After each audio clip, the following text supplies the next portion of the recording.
ఏదైతే కేసీఆర్ కొత్తగా సెప్టెంబర్ 17వ తేదీ జాతీయ సమైక్యతా దినంగా ప్రకటిస్తూ నిర్ణయం తీసుకున్నాడో దాన్ని భారతీయ జనతా పార్టీ పక్షాన అదేవిధంగా తెలంగాణ ప్రజల పక్షాన దాన్ని పూర్తిగా మేము వ్యతిరేకిస్తూ ఉన్నాం.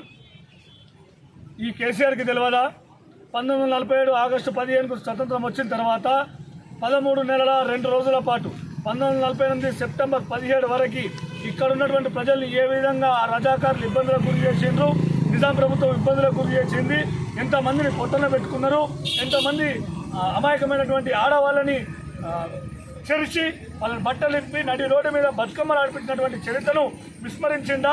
చరిత్రను మరుగున పడగొట్టడానికి ప్రయత్నం చేస్తున్నాడా?